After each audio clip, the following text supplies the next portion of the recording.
wabarakatuh. Perkenalkan, nama saya Huriatun Ramadhani. Di sebelah kiri saya Rahadun Nasution.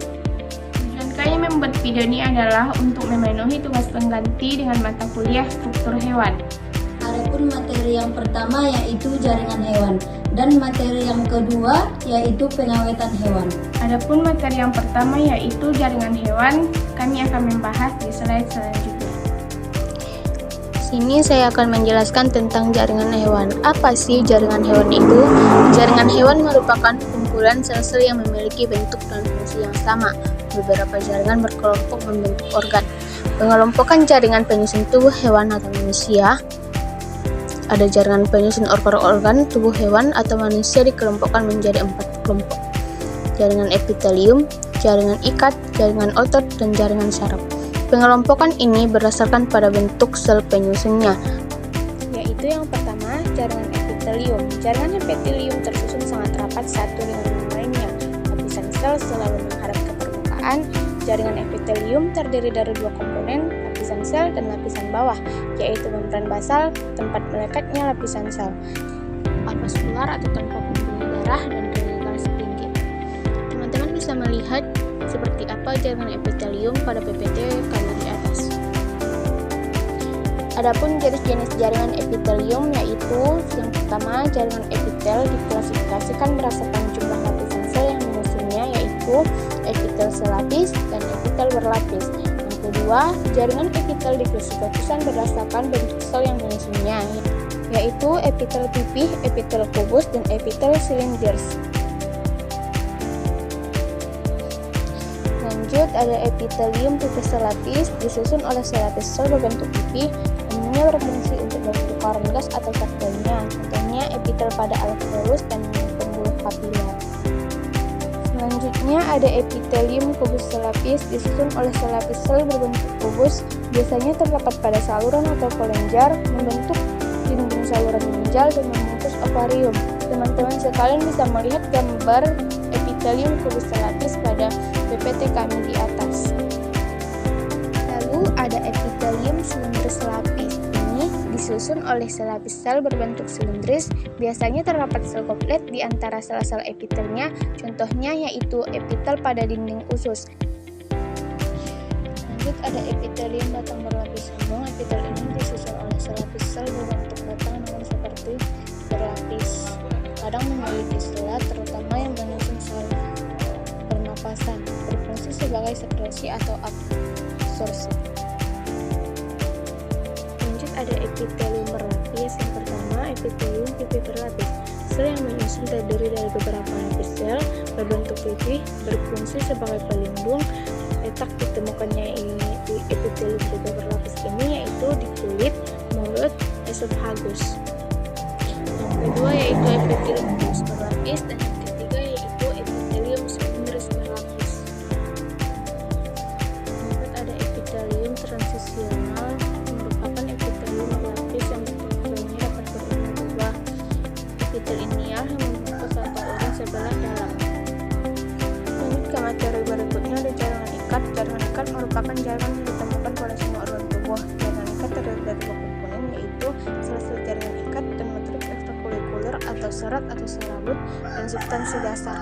Fungsi umum jaringan ikat yaitu mengikat satu organ dengan organ lainnya, menopang organ tubuh, dan memberi perlindungan organ tubuh.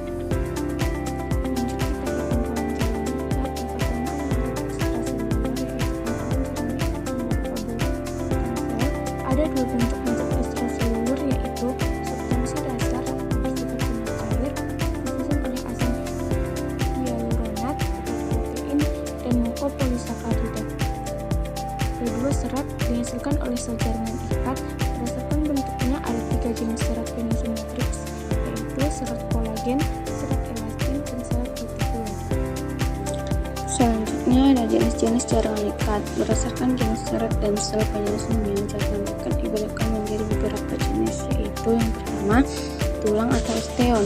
Tulang atau osteon disusun oleh sel tulang atau osteobit, matriks keras atau endapan kalsium, dan serat kolagen. Tulang osteon ini berfungsi melindungi organ tubuh dan memberi bentuk tubuh. Yang kedua ada kartilago atau tulang rawan. Kartilago atau tulang rawan ini disusun oleh sel-sel kondrosit, sejumlah serat kolagen, matriks garuh, dan elastis. Adapun fungsi kartilago atau tulang rawan ini ialah menyusun kerangka bayi yang baru lahir dan terdapat pada organ-organ tertentu seperti daun telinga, hidung, tulang rusuk, dan lain-lain. Selanjutnya ada jaringan palas yang tersusun oleh sel-sel fibroblas. Komponen matriksnya berupa serat kolagen yang tersusun padat dan teratur. Contohnya yaitu tendon penghubung otot dengan tulang dan ligamen penghubung tulang dengan tulang. Menurut slide berikutnya ada jaringan ikat longgar. Jaringan ikat longgar ini dicirikan dengan susunan seratnya yang longgar atau tidak rapat. Serat penyusunnya adalah kolagen. Komponen sel penyusun serat adalah sel fibroblas. Fungsi jaringan ikat longgar ini yaitu menyokong, melindungi, dan menghubungkan elemen dalam jaringan ke organ lain. Slide berikutnya ada jaringan lemak. Jaringan lemak ini adalah jaringan ikat yang mengandung atau menyimpan lemak. Fungsi dari jaringan lemak ini adalah melindungi beberapa organ, menyimpan cadangan makanan, dan mengatur suhu tubuh. Di slide selanjutnya ada darah. Darah ini disusun oleh matriks berupa cairan darah atau plasma dan sel darah. Lanjut ada jaringan otot. Jaringan otot ini berfungsi sebagai alat protein. Berdasarkan bentuk sel penyusunnya, jaringan otot dibedakan menjadi 3 jenis, yaitu yang pertama ada otot polos, dua otot duri atau otot rangka, yang ketiga ada otot jantung. Selanjutnya ada otot polos. Cara kerja otot polos yaitu bekerja secara tak sadar, menyusun organ-organ yang berluka, beremilasikan dinamakan peristaltik.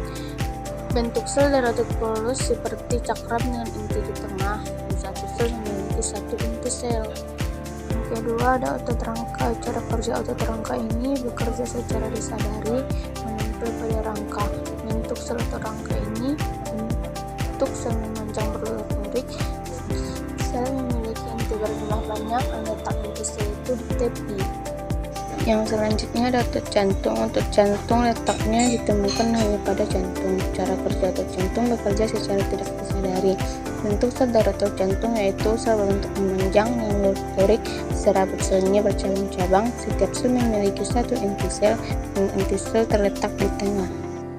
Selanjutnya ada jaringan saraf. Fungsi dari jaringan saraf yaitu menerima rangsang dari alat indera, memproses rangsang yang diterima, merespon rangsang.